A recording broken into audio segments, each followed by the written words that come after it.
Okay, I'm going to do a couple of talks about the kind of anarchism that I endorse, the history of the kind of anarchism I endorse.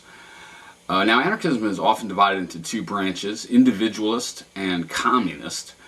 The individualist would be associated with figures like Max Stirner, 19th century German thinker, and his American follower Ben Tucker, and then also with perhaps anarcho-capitalism of the kind you see in Murray Rothbard and maybe in Ayn Rand's work as well. That streak merges with what we call libertarianism, I suppose. The communist side, probably its greatest thinker is the Russian prince and scientist Peter Kropotkin, and then as you know, has had many interesting exponents, but among others, Emma Goldman and Alexander Berkman.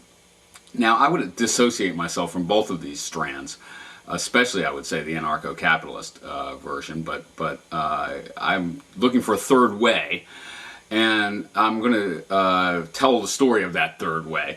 It could also be called individualism, actually. It called itself individualism, but it's individualism of a very different variety. It originates in the Protestant Reformation. Now, when Luther broke with the Catholic Church in the mid-16th century, that was an anti-authoritarian move.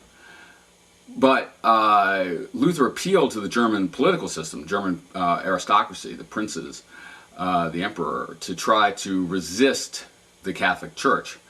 And in a way, I mean, he endorsed state authority as a counterbalance to religious authority, the authority of the Catholic Church. And so figures like Luther and Calvin simply were not anarchists of any kind, even though they were religious anti-authoritarians in a certain way. But they had the essential idea that each person was responsible for their own relationship to God. Now, that idea, that there's no one between the individual and God, no priesthood, and so on. And this implies a kind of moral autonomy. That is, the role of God in the individual's life is that person's conscience. And that is the ultimate moral authority. And it's very easy to draw anarchist implications from that. That is that there's no legitimate moral authority that surpasses the individual conscience. And many radical figures of the Reformation and movements of the Reformation drew those implications immediately, and drew the anarchist implications from that immediately.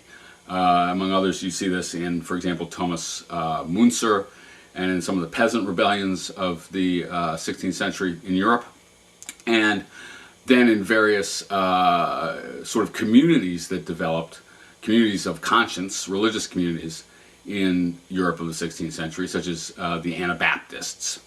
And, you know, these folks came to the New World, a lot of them, precisely because of state interference with their religious practices. I mean, we see these around where I am, among the Mennonites and Amish and others. These are Anabaptists from Europe.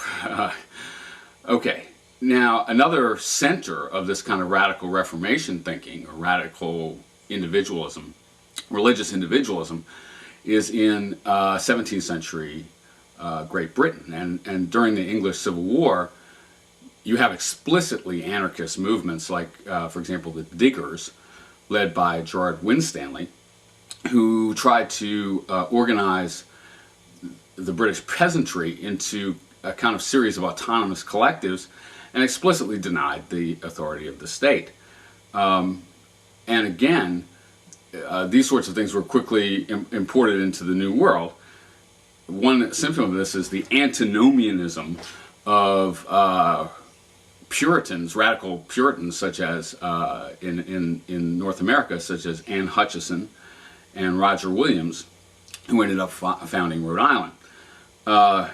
Again, consider the Quakers, radical Protestant sect, and also pacifists, and religious individualists, in the sense that they thought that each person answered to their own inner light. That is, God speaking to their own conscience.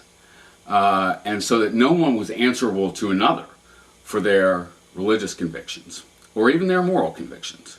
That was one reason for their pacifism. I mean, one place that you see this kind of religious individualism beautifully expressed, I mean, expressed with incredible intensity and also humor, actually, is in the philosophy of Soren Kierkegaard.